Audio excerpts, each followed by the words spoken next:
La Biblia describe la condición espiritual del hombre de diversas maneras. Dios nos dice en su palabra que el incrédulo está muerto en sus delitos y pecados. Nos dice que se encuentra en un estado de enemistad, en un estado de rebeldía contra Dios. Pero la Biblia también describe al hombre en su estado natural como alguien que está voluntariamente ciego a las realidades espirituales. Para muchas cosas el hombre tiene visión, mucha visión, pero es incapaz de percibir el estado real en que se encuentra su alma delante de Dios, y mucho menos es incapaz de desear el remedio que Dios ha provisto. Pablo dice en 2 Corintios capítulo 2 versículo 14 que el hombre natural, es decir, el hombre tal como sale del vientre de su madre, el hombre que todavía no ha nacido de nuevo, que no ha sido regenerado, no percibe las cosas que son del Espíritu de Dios, porque para él son locura. Pablo dice que no las puede entender porque se han de discernir espiritualmente. Y en 2 Corintios 4:3 Pablo dice de manera más explícita que el Dios de este siglo cegó el entendimiento de los incrédulos para que no les resplandezca la luz del evangelio de la gloria de Cristo, el cual es la imagen de Dios. El hombre incrédulo está espiritualmente ciego, y con una ceguera que es 1000 veces peor que la física, porque ni siquiera le permite darse cuenta de que él está ciego. Él cree que ve, pero no ve. Y ese es precisamente el tema de la porción del Evangelio de Marcos que estudiaremos en esta mañana. Marcos capítulo 8, vamos a estar viendo los versículos 1 hasta el 26. Es un pasaje muy extenso, por lo que no vamos a detenernos en cada uno de los detalles que aparecen allí, pero aún así, mis hermanos, vale la pena entender esta porción del Evangelio de Marcos como un todo para poder ver el hilo de pensamiento que corre a través de esta sección del Evangelio. Este capítulo comienza con un incidente similar al que nosotros vimos hace varias semanas atrás en el capítulo 6 de Marcos, cuando el Señor alimentó a una gran multitud con 5 panes y 2 peces. Por eso hemos titulado esta primera escena "Una lección repetida para un grupo de alumnos de lento aprendizaje". ¿Qué es lo primero que nosotros tenemos en los versículos 1 al 9 del capítulo 8 del Evangelio de Marcos? Una lección repetida para un grupo de alumnos de lento aprendizaje. Marcos capítulo 8 versículos 1 al 3. En aquellos días, es decir, que Marcos está conectando lo que él ha venido describiendo del ministerio de Jesús en esa región llamada Decápolis, al otro lado del Jordán. Dice: en aquellos días, cuando de nuevo había una gran multitud que no tenía que comer, Jesús llamó a sus discípulos y les dijo: tengo compasión de la multitud, porque hace ya 3 días que están conmigo y no tienen que comer. Y si los despido sin comer a sus casas, desfallecerán en el camino, pues algunos de ellos han venido de lejos. El Señor Jesucristo se encuentra todavía, como decía hace un momento, en esta región de Decápolis con sus discípulos, un territorio poblado mayormente por gentiles. Y Marcos nos dice que una vez más, de nuevo, dice en el versículo 1, se reunió en torno a él una gran multitud que no tenía que comer. ¿Cuánto desearíamos los pastores siempre tener congregaciones así? ¿Ustedes se imaginan? 3 días aquí predicando la palabra y que a ustedes se les olvide que no tienen que comer. Eso sería fantástico. Pero después me desperté. Estas personas, es que yo quiero que ustedes noten esos pequeños detalles que aparecen en el Evangelio de Marcos. Estas personas, mis amados hermanos, se habían absorbido tanto en las enseñanzas de Jesús durante 3 días que aparentemente no se habían dado cuenta que sus provisiones se habían comenzado a agotar, y ellos estaban en un lugar desértico, así que era una situación desesperada, y Marcos dice que eso movió al Señor a compasión. Y la palabra que se usa aquí, la palabra griega, significa literalmente que a Jesús se le removieron las entrañas. Algunos habían venido desde muy lejos, por lo que no iba a ser fácil para ellos encontrar provisiones, y Jesús sabía que ellos podían colapsar en el camino. Eso es lo que significa literalmente la palabra desfallecer en el versículo 3. Jesús sabía que ellos iban a colapsar si se iban a sus casas. Y mis hermanos, ¿saben lo que eso nos enseña? Que el Señor Jesucristo es un Salvador compasivo.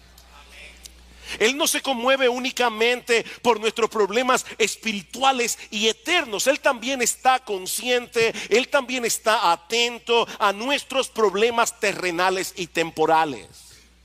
Él no es indiferente al hambre, Él no es indiferente a la enfermedad, y eso lo vemos una y otra vez en los evangelios. Su corazón es movido a misericordia ante todo tipo de necesidad, ante todo tipo de sufrimiento.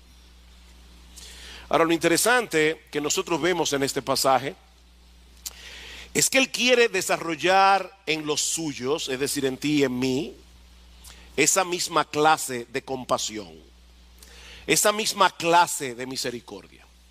Y es por eso que en el versículo 2 el Señor comparte su inquietud con los discípulos. Le dice: tengo compasión de la multitud. Y de paso es la primera vez y la única vez en los evangelios donde se dice eso del Señor de la boca del Señor mismo. O sea, los evangelistas dicen que Él tenía compasión, pero ahora es Cristo el que está abriendo su corazón y dice: tengo compasión. Tengo compasión por esta multitud, porque hace ya 3 días que están conmigo y no tienen qué comer. Él comparte esta inquietud con los discípulos. Pero mis hermanos, como sucede muchas veces, donde Jesús ve una oportunidad, nosotros vemos un problema. Y cuando vemos el problema, perdemos la oportunidad. ¿Cómo reaccionaron los discípulos? Versículo 4. Sus discípulos le respondieron: ¿y dónde podría alguien encontrar lo suficiente para saciar de pan a estos que están aquí en el desierto? De verdad que hay momentos que uno está leyendo los evangelios y uno saca exclamaciones. Yo no sé tú, pero a veces yo digo: ¿what? Déjame hacerte una pregunta. Si tú hubieras estado allí en ese momento, ¿cuál habría sido tu respuesta a los discípulos? Imagínate, ¿te acuerdas la serie El Túnel del Tiempo? Algunos se acordarán. Bueno, imagínate que tú puedes tomar el túnel del tiempo y llegar a ese momento particular con el conocimiento que tú tienes ahora de los evangelios, y más particularmente con el conocimiento que tienes del evangelio de Marcos, y escuchas a los discípulos hacerle esta pregunta a Jesús: ¿de dónde vamos a sacar comida para que coman todos estos? ¿Qué tú les habrías respondido? Bueno, yo no sé tú, pero probablemente yo les hubiera dicho: ¿cómo que de dónde? De ese Señor de gloria que puede multiplicar unos cuantos panes y unos cuantos peces y convertirlos en un banquete. Jesús puede hacer eso. Bien, esa es la respuesta correcta. Pero ¿saben qué, mis amados hermanos? Yo me temo que de haber estado allí, lo más probable es que tú y yo habríamos reaccionado exactamente como ellos lo hicieron. Exactamente. Tenemos un serio problema, tú y yo tenemos un serio problema para aplicar lo que conocemos del Señor. Cuando estamos en un momento difícil, cuando estamos en medio de la prueba, cuando estamos en medio del dolor, se nos olvidan los principios bíblicos, se nos olvida la teología. Pero ya hablaremos de eso dentro de un momento. Ahora, lo sorprendente de esta historia, mis hermanos, es que el Señor no desecha a sus discípulos por causa de su torpeza, y eso es una buena noticia, sino que con toda paciencia les repite la misma lección que le había dado en el capítulo 6, versículo 5. Y Él les preguntó: ¿cuántos panes tenéis? Y ellos respondieron: 7. Entonces mandó a la multitud que se recostara en el suelo, y tomando los 7 panes, después de dar gracias, los partió y los iba dando a sus discípulos para que los pusieran delante de la gente, y ellos los sirvieron a la multitud. También tenían unos pocos pececillos, aparentemente sardinas, y después de bendecirlos mandó que estos también los sirvieran. Todos comieron y se saciaron, y recogieron de lo que sobró de los pedazos 7 canastas. Los que comieron eran unos 4,000, y los despidió. Marcos no nos dice cómo fue que operó el poder de Jesús para hacer este milagro, y eso es algo que siempre me lo he preguntado. ¿Sería que al partir el pan crecía el otro pedazo? ¿O sería que en la canasta donde estaban los 7 panes y los pocos pececillos comenzaron a aparecer de la nada panes y peces? Nosotros no lo sabemos. Y ¿saben qué, mis amados hermanos? No tiene la menor importancia, porque sea de un modo o de otro, el punto es que el Señor alimentó milagrosamente a un montón de personas con 7 panes y unos pocos pececillos. Es el mismo que en el principio creó de la nada con el poder de su palabra los cielos y la tierra. Él estaba allí ese día, encarnado en persona, y sigue siendo el mismo en el día de hoy. Un Salvador compasivo y todopoderoso. Marcos dice en el versículo 9 que eran 4,000 personas, y Mateo, en el pasaje paralelo en Mateo 15:38, dice que ese cálculo fue sin contar las mujeres y los niños. ¿Cuántas personas habían allí? Probablemente más de 15,000. Y aún así sobraron 7 canastas llenas de comida. Y de paso, mis hermanos, la palabra que usa Marcos aquí para canasta no es la misma que se usa en el pasaje anterior, en el capítulo 6. Esta era una canasta, como nosotros tenemos una fuerte influencia norteamericana. Creo que ustedes van a entender esto. Es un hamper, eso es lo que significa la palabra griega. Es una canasta lo suficientemente grande para que quepa un hombre entero dentro de ella. Es la misma palabra que aparece en Hechos capítulo 9 versículo 25, cuando dice que Lucas, que Pablo tuvo que ser descolgado del muro de Damasco en una canasta. Así que es probable que en esta ocasión hayan recogido más panes y más peces que en el milagro anterior. Mis hermanos, ¿qué aprendemos de esta escena? Que nuestro Dios tiene el poder para proveer para todas nuestras necesidades conforme a sus riquezas en gloria en Cristo Jesús, como dice Pablo en Filipenses 4. Él es un Dios confiable, Él es un Dios poderoso, Él es un Dios compasivo. Nosotros podemos echar nuestras cargas, podemos echar nuestras ansiedades sobre Él, porque Él tiene cuidado de nosotros, como dice el apóstol Pedro. Lamentablemente e increíblemente, hay muchos que no quieren a ese Salvador reinando en sus vidas. Y por eso cierran sus ojos a toda evidencia, como vemos en la siguiente escena del pasaje, que yo he titulado Palabras de juicio para un grupo de ciegos que no quiere ver.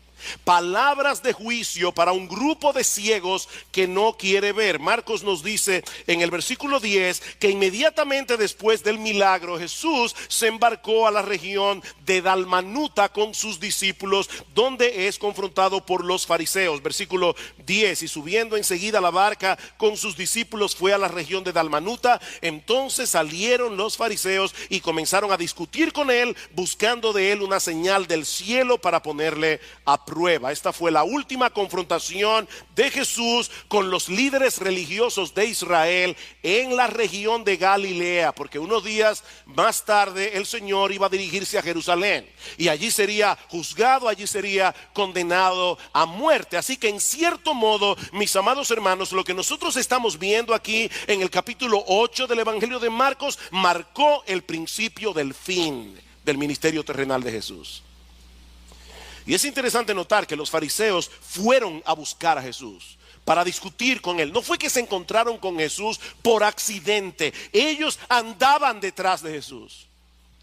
¿Y saben por qué andaban detrás de Jesús? Porque estos hombres no soportaban el evangelio de la gracia. Ellos andaban detrás de Jesús porque ellos estaban tan absortos en su propia justicia que ellos odiaban el evangelio. El evangelio era un insulto para estos hombres. Y ellos veían a las personas yéndose detrás de Jesús y estaban preocupados y querían desacreditar al Señor delante de todo el mundo. Y por eso es que le piden una señal del cielo. ¿Notaron eso? Danos una señal del cielo. Y ese detalle es importante.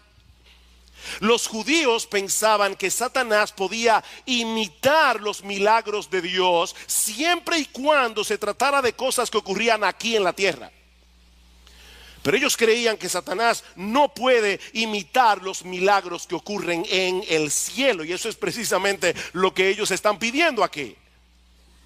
No vengas con esos milagros que tú haces aquí en la tierra, porque ya sabemos que el diablo puede hacerlos también. Haz algo verdaderamente extraordinario, algo que tenga que provenir directamente del trono de Dios. Detén el sol como hizo Josué en Gabaón, o haz que llueva fuego del cielo como hizo Elías. Eso es lo que nosotros queremos, una señal del cielo.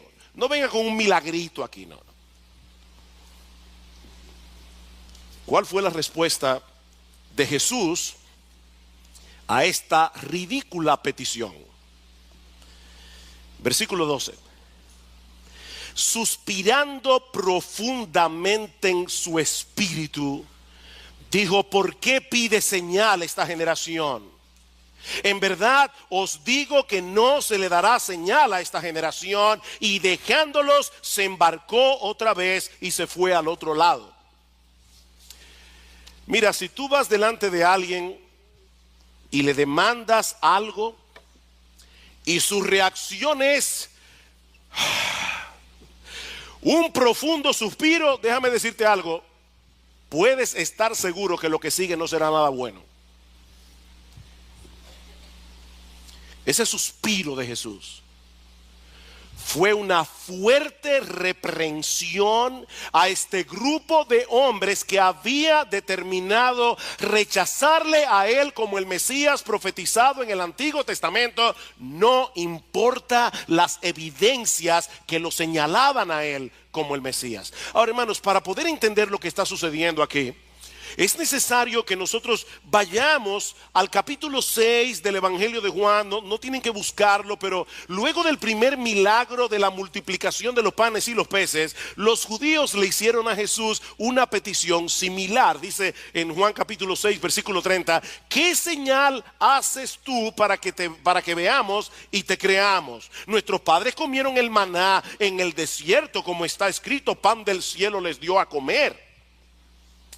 Y Jesús les dijo: de cierto os digo, no os dio Moisés el pan del cielo, mas mi Padre os da el verdadero pan del cielo, porque el pan de Dios es aquel que descendió del cielo y da vida al mundo.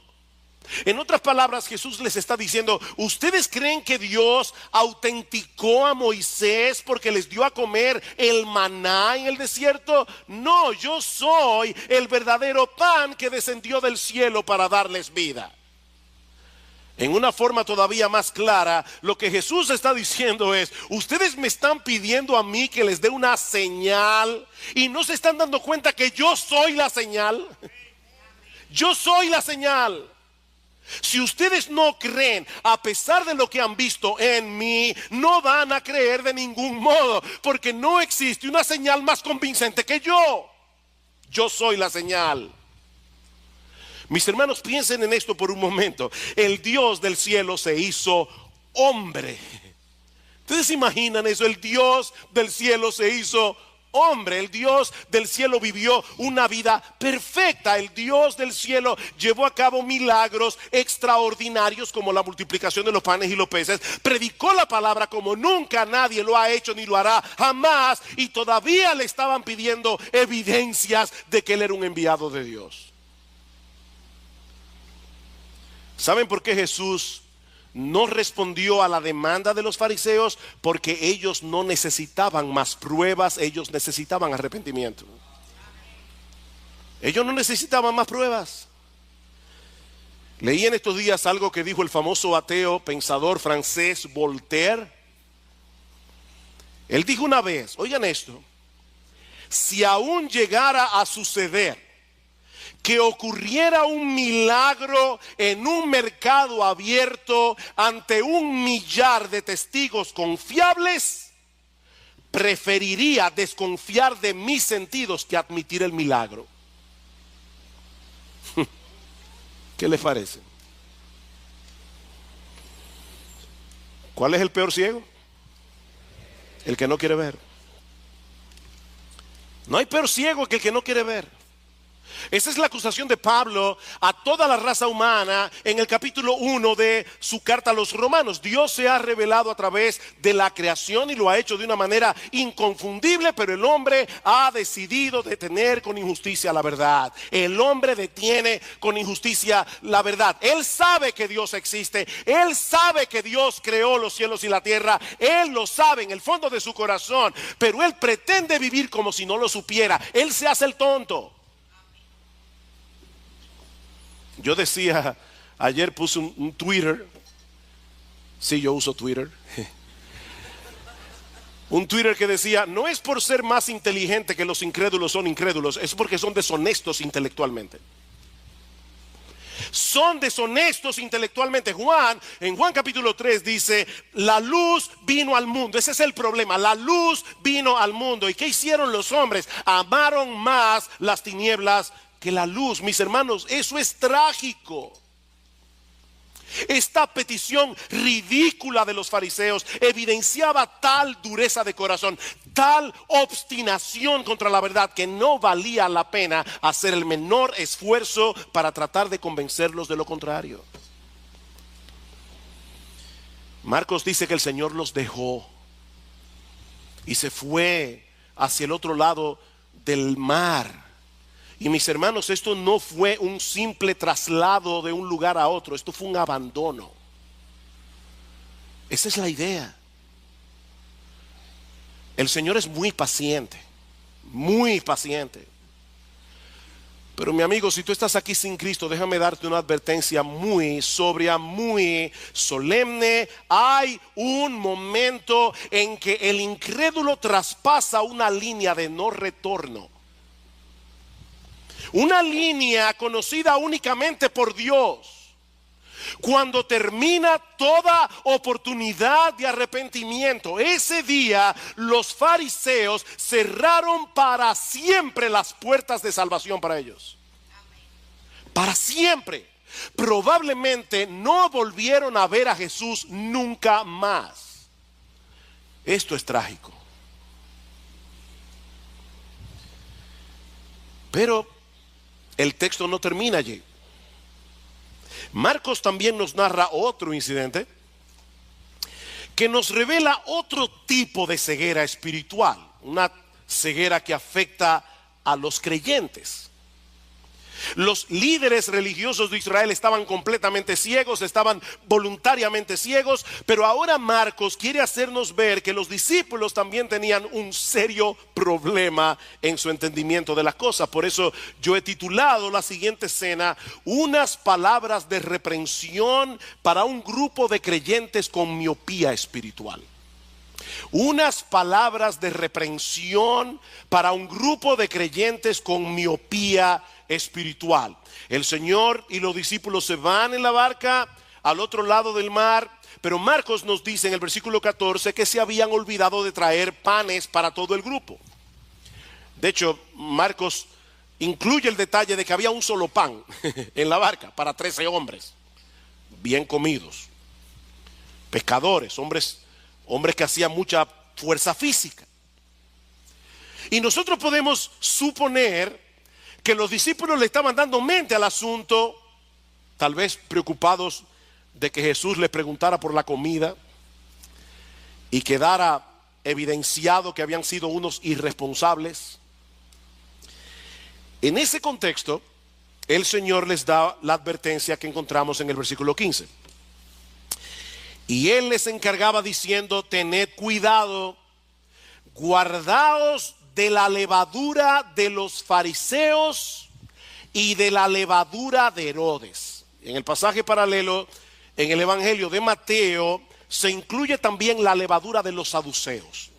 Así que si tomamos los dos pasajes, Jesús les dijo: tengan cuidado con la levadura de los fariseos, con la levadura de los saduceos y con la levadura de los herodianos. Estos eran los tres grupos de influencia en la sociedad judía de aquel tiempo. Los fariseos eran los legalistas, aquellos que se querían salvar a través de su obediencia, aquellos que creían ganarse el favor de Dios a través de rituales, a través de su obediencia a los 10 mandamientos. Luego estaban los saduceos. Los saduceos eran los teólogos liberales de aquellos días, aquellos que no aceptaban la inspiración total del Antiguo Testamento. Y luego estaban los herodianos. Los herodianos fácilmente se hubieran postulado en las elecciones de República Dominicana y habrían ganado muchos votos. Eran los secularistas de la época. Ahora, no olviden, hermanos, que los apóstoles eran creyentes, con la única excepción de Judas. Estos hombres lo habían dejado todo para seguir a Cristo, pero aún así el Señor les advierte que se cuidaran de la influencia de estos grupos.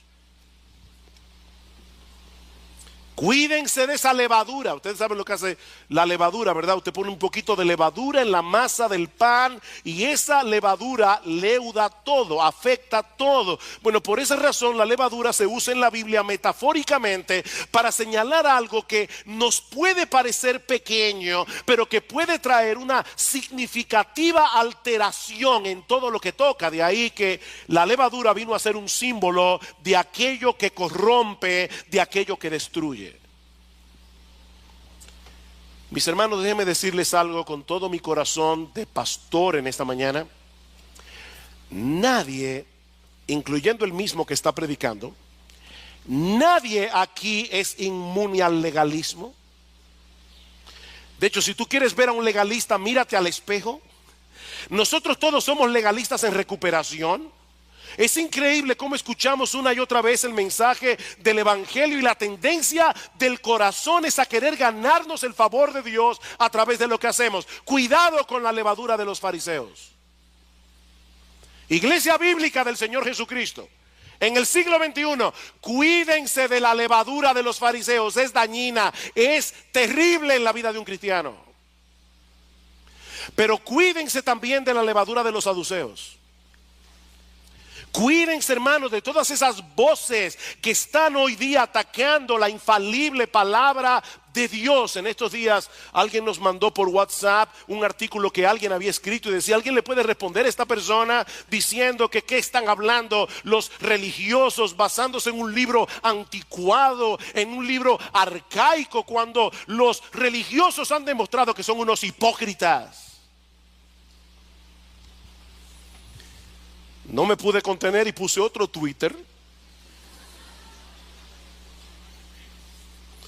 No recuerdo exactamente cómo decía, pero era algo como esto: la hipocresía siempre estará presente en todo grupo religioso, pero Jesús sigue siendo la verdad y la Biblia sigue siendo su palabra. Cuidado, hermanos, con la levadura de los saduceos. Cuidado con la levadura de los herodianos. Cuidado, hermanos, con la mundanalidad. ¿Saben que muchas personas, queriéndose cuidar del legalismo, se arrojan en los brazos de la mundanalidad? Y ninguna de las dos cosas son buenas, son terribles para el alma, son levadura que corrompen. Y si no estamos alertas, mis queridos hermanos, si no estamos en guardia, fácilmente podemos ser arrastrados por cualquiera de estos vientos de doctrina, como dice Pablo en Efesios 4. Pero ese no es el punto central de esta historia, así que debo resistir la tentación y no seguir hablando de este tema. Porque el punto principal de esta historia es la reacción de los discípulos a la advertencia de Jesús. Versículo 16. Y ellos discutían entre sí que no tenían panes. Hermanos, no pierdas el hilo de la historia para que entiendas lo que está sucediendo aquí. Y por eso es que quise predicar de estos 26 versículos juntos, porque es que están conectados. El Señor acaba de repetir el milagro de la multiplicación de los panes y los peces, no se olviden eso. Pero cuando los discípulos se dan cuenta que solo tenían un pan en la barca, comienzan a preocuparse. ¿Alguna vez a ti te ha pasado que tú estás tan preocupado por algo que todo lo que escuchas lo interpretas a la luz de esa preocupación, aunque no tenga nada que ver con eso? Yo creo que eso fue lo que pasó aquí. Los discípulos estaban tan preocupados por el tema del pan que desde que ellos escucharon la palabra levadura no escucharon nada más. Increíble. Miren, mis hermanos, déjenme decirles algo. Nuestras preocupaciones terrenales no se quedan fuera cuando ustedes vienen a la iglesia. Ellas entran con ustedes aquí y se sientan con ustedes aquí en el servicio de adoración. Y si no estamos alerta, nuestras preocupaciones pueden anular el impacto de la predicación de la palabra de Dios en nuestros corazones. Dice en Marcos capítulo 4 versículo 19 que las preocupaciones por las cosas de este mundo ahogan la palabra y la hacen estéril, la hacen infructuosa. Pregunta: ¿cómo podemos combatir eso? Pero yo pienso que la respuesta se encuentra en el pasaje paralelo otra vez en el Evangelio de Mateo. Dice en Mateo capítulo 16 versículo 18 que el Señor introdujo estas preguntas que aparecen en Marcos capítulo 8 diciendo a los discípulos: hombres de poca fe. Esa frase no la incluye Marcos. Hombres de poca fe, ¿por qué discutís entre vosotros que no tenéis pan? Ahí está la clave. El Señor estaba hablando de algo tan serio, pero ellos no pudieron entenderlo por causa de su incredulidad. La preocupación que tenían por la falta de pan no era más que un resultado de su falta de fe. Y esa falta de fe que producía preocupación entorpecía su entendimiento. Versículo 17. Dándose cuenta, Jesús le dijo: ¿por qué discutís que no tenéis pan? ¿Aún no comprendéis ni entendéis? ¿Tenéis el corazón endurecido? El Señor quiere despertar a sus discípulos a la realidad de que un corazón regenerado, un corazón nacido de nuevo, puede padecer cierto grado de endurecimiento, puede padecer cierto grado de insensibilidad espiritual que no nos permite entender ni asimilar la palabra de Dios. Versículo 18. Teniendo ojos no veis, y teniendo oídos no oís. Ellos tenían ojos, ellos tenían oídos. Cristo les había abierto los ojos en la conversión, pero no estaban viendo. Déjenme hacerles una pregunta, hermanos. ¿Qué cita bíblica está usando Jesús aquí? Teniendo ojos no veis, y teniendo oídos no oís. Isaías capítulo 6. Una cita que Jesús había usado en Marcos capítulo 4 versículo 11 al 12 para decir a los fariseos de su época: por ustedes, dijo Isaías, teniendo ojos no veis, teniendo oídos no oís. Solo que aquí el Señor le está aplicando a los discípulos. El Señor les está diciendo: ¿están ustedes reaccionando como los incrédulos?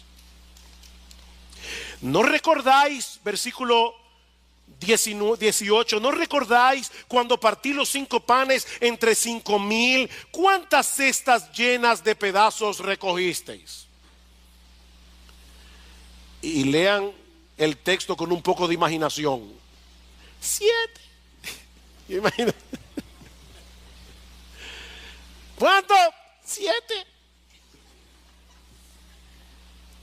Y cuando partí los 7 panes entre los 4,000, ¿cuántas canastas llenas de pedazos recogiste? Ellos dijeron, en la primera fueron 12, ahora fueron 7. Y les digo: ¿aún no entendéis? Mis hermanos, cuidado con ser excesivamente duros con los discípulos sin reconocer al mismo tiempo que muchas veces nosotros somos como ellos. Nos resulta tan difícil conectar los puntos. Olvidamos tan fácilmente. Yo estoy seguro que todos ustedes aquí, si son creyentes de años, de cierto tiempo en la fe, seguro que pueden recordar momentos en su vida pasada en los que pasaron por situaciones bien difíciles y en los que Dios de muchas maneras manifestó su fidelidad. Seguro. Yo estoy de eso. Pero entonces viene otro problema. Y olvidamos por completo lo que Él hizo por nosotros en aquella ocasión. Mis hermanos, somos tan lentos para aprender. Pero Jesús es tan paciente para instruirnos.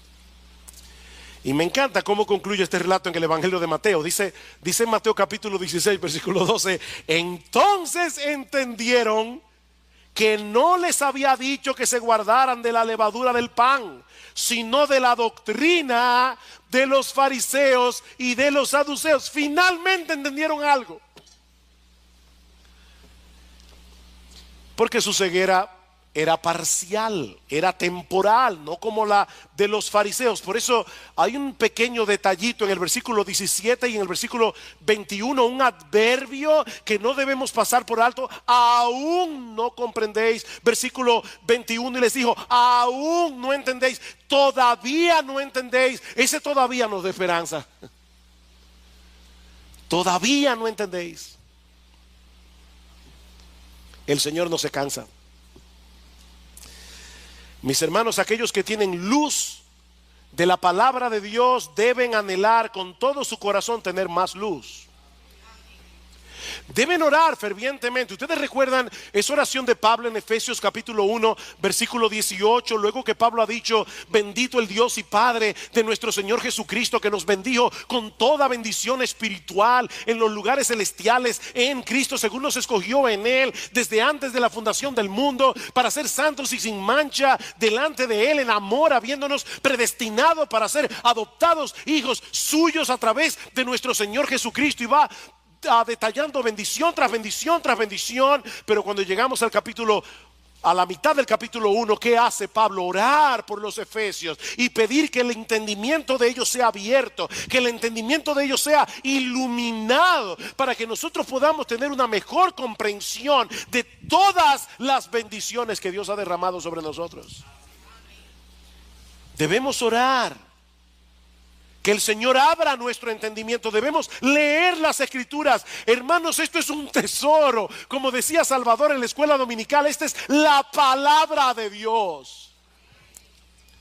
Debemos leer, debemos comernos este libro, debemos empaparnos de este libro, debemos conocer las Escrituras. Debemos leer buenos libros que nos ayuden a entenderla mejor. Debemos escuchar la predicación de la palabra con suma atención, en dependencia del Espíritu de Dios, para que la luz de la verdad de Dios despeje las tinieblas que todavía tenemos en el corazón. No te quedes donde estás. No te quedes allí. Necesitas seguir profundizando en tu entendimiento de Dios. Necesitas seguir entendiendo el Evangelio. Necesitas seguir entendiendo cuál es la voluntad de Dios para ti. Pablo ora por los colosenses en Colosenses capítulo 1 versículo 9 al 10, para que crezcáis en el conocimiento, en el entendimiento de su voluntad. No te quedes donde estás. Sobre todo porque tú no estás solo en ese camino. Y eso nos lleva a la última escena de este pasaje, que yo he titulado Un milagro esperanzador. Marcos 8, 22. Llegaron a Betsaida y le trajeron un ciego y le rogaron que lo tocara. Tomando de la mano al ciego. Qué tierno, hermanos. Imagínense esa escena. Al Señor Jesús tomando la mano de este hombre y llevándolo lejos de la multitud, dice, tomando de la mano al ciego, lo sacó fuera de la aldea y después de escupir en sus ojos y de poner las manos sobre él, le preguntó, ¿ves algo? Y levantando la vista dijo, veo a los hombres, pero los veo como árboles que caminan. Entonces Jesús puso otra vez las manos sobre sus ojos y él miró fijamente y fue restaurado y lo veía todo con claridad. Y lo envió a su casa diciendo, ni aún en la aldea entres. Yo no creo que haya sido por casualidad que Marcos incluyera este milagro precisamente en este punto de la historia. Recuerden lo que decíamos cuando empezamos esta serie. Los evangelios son biografías teológicas. Ellos no están narrando cronológicamente la vida de Jesús. Ellos están tomando lo que ellos quieren tomar para darnos una enseñanza. Y es importante entender eso porque la narración de este milagro es exclusiva de Marcos. No aparece en ningún otro de los evangelios. Así que Marcos lo mencionó por una razón, en ese punto. De hecho, este es el único milagro registrado en los evangelios hecho por Jesús en dos etapas. Todos los milagros del Señor fueron instantáneos. Jesús le dijo a Lázaro en la tumba, Lázaro, ven fuera. Y de inmediato salió de la tumba y no medio vivo. Salió completamente vivo. Instantáneamente. El Señor calmó el mar en tempestad de una sola vez. Cada milagro fue así. Excepto la sanidad de este ciego en Betsaida. ¿Por qué el Señor sanó a este hombre en dos etapas? Bueno, antes de responder esa pregunta, veamos brevemente el milagro. Brevemente, unas personas se acercan a Jesús trayendo a un ciego, les ruegan que lo sane. El Señor, ya vimos, lo toma de la mano, lo saca fuera de la aldea, probablemente para no hacer de esta sanidad un espectáculo. Jesús quería tratar con este hombre de una manera muy personal. Y una vez se aleja de la multitud, el Señor hace algo bien extraño. Niños, este fue Jesús, no hagan eso con otros. Como dicen a veces los anuncios de cosas peligrosas, no intenten hacer esto en casa. ¿Qué hizo el Señor? Escupió los ojos del ciego. De hecho, ya nosotros habíamos visto que el Señor había hecho algo similar en Marcos capítulo 7 cuando sanó a un tartamudo. Probablemente, recuerden, este hombre está ciego. El Señor quería que él percibiera de una forma tangible, algo va a pasar con mis ojos. Así que el Señor escupe los ojos del ciego y lo toca con su mano. Y así el ciego puede depositar su fe en él. Algo va a pasar. Jesús le pregunta, ¿tú ves algo? Y él dice, veo los hombres, pero como árboles que caminan. En otras palabras, él había comenzado a ver, pero todavía su visión era borrosa, la sanidad era incompleta. Así que el Señor pone las manos sobre sus ojos una vez más.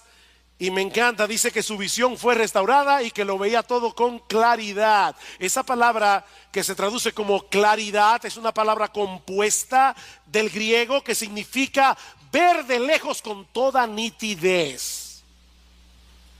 20. La saliva de Jesús fue un láser y sanó a este individuo. Ahora bien, otra vez, hermanos, ¿por qué Jesús sanó a este ciego en dos etapas? Bueno, muchos comentaristas, y yo estoy completamente de acuerdo, entienden que Cristo quería hacerle ver a los discípulos en una forma gráfica el problema de visión que ellos tenían. Ellos necesitaban seguir avanzando en su proceso de entendimiento. Recuerden la pregunta del versículo 17, ¿es que aún no comprendéis ni entendéis? Versículo 18, teniendo ojos no veis. La visión de los apóstoles era como la de este hombre al principio. Ellos habían recibido visión espiritual cuando se convirtieron al Señor, pero todavía era borrosa. Ellos veían las realidades espirituales como árboles que caminan. Estos hombres necesitaban crecer en su entendimiento. Y este milagro era una especie de ilustración viviente, no solo de su necesidad, sino de la obra que Jesús iba a seguir haciendo en ellos. Hay mucho que aprender, hermanos, y mucho que creer. Importante eso. Hay mucho que aprender y mucho que creer. El conocimiento teórico no sirve de nada aquí hasta que no lo aplicamos en el momento de las pruebas, hasta que no lo aplicamos en medio de las dificultades de la vida. Los discípulos vieron al Señor multiplicar panes y peces. Yo estoy seguro que si alguien les hubiera dado un examen teológico inmediatamente después del milagro y hubiera una pregunta: ¿es Jesús capaz de alimentar a un montón de personas con unos cuantos peces? Todos los apóstoles hubieran sacado 100 en el teórico. Pero cuando se subieron en la barca y se dieron cuenta de que habían olvidado el pan, entraron en pánico. El creador de los cielos y de la tierra estaba en la barca. El que puede crear panes del aire estaba allí. Pero ellos estaban en pánico. Honestamente, mi hermano, tú no te ves retratado en ese cuadro. Ay, porque yo me he visto allí tantas veces que me avergüenza. Pero gracias al Señor por su paciencia. Gracias al Señor porque Él sigue lidiando con nosotros para afinar nuestra visión espiritual. ¿Y saben cómo lo hace? Proveyéndonos conocimiento a través de la lectura de la palabra, a través de la predicación en la iglesia, a través de otros hermanos, a través de buenos libros, y luego nos coloca en situaciones de prueba en las que tenemos que aplicar el conocimiento aprendido. Las pruebas de la vida son el examen práctico. Y lo bueno, aunque algunos tal vez dirán que eso no es tan bueno, pero lo bueno es que el Señor no se cansa en su trabajo oftalmológico. Él seguirá afinando nuestra visión, afinando nuestra visión, afinando nuestra visión hasta que lleguemos a su presencia. Así que mira, mi hermano, si tú puedes identificar en tu vida que te falta mucho por entender, anímate. Anímate, porque eso quiere decir que tienes visión. O como dice Paul Tripp, eso quiere decir que la gracia te alcanzó. La gracia te alcanzó. La gracia te ha visitado. Y ahora tienes algo de visión. Ahora, si tú eres incapaz de ver tu necesidad de un Salvador, si tú eres incapaz de percibir tu necesidad de ver más claramente, mi amigo, yo te tengo una mala noticia y una buena noticia. La mala es que estás ciego. Tú estás ciego. Estás tan ciego que ni siquiera te das cuenta de que estás ciego. Estás tan ciego que tú no puedes ver que no puedes ver. Tú crees que ves, pero no ves. Esa es la mala noticia. La buena es que Dios te trajo hoy aquí para que escuches ese diagnóstico. Dios te trajo aquí para que tú sepas cuál es el estado de tu alma. Dios te trajo aquí en esta mañana. Dios te trajo, mi amigo. Yo no sé quién te invitó. Dios te trajo aquí para que veas la necesidad que tienes de visión, para que veas la necesidad que tú tienes de venir a Cristo en arrepentimiento y fe. Tú necesitas un Salvador. Tú necesitas al Salvador. Dice el Señor en Juan capítulo 8 versículo 12: yo soy la luz del mundo. Yo soy la luz del mundo. El que me sigue no andará en tinieblas, sino que tendrá la luz de la vida. Mi amigo, ¿por qué andar a tientas y a oscuras cuando la luz de este mundo te está ofreciendo en esta mañana abrirte los ojos del entendimiento en este mismo instante, gratuitamente por gracia, por medio de la fe? ¿Por qué andar a tientas y a oscuras? Por eso yo decía que este es un milagro esperanzador, porque nos muestra el poder de Cristo para restaurar la visión que el hombre ha perdido por causa del pecado. Mi amigo, Cristo puede darte visión aquí y ahora, si confías enteramente en Él, si miras hacia Él como tu única esperanza de salvación.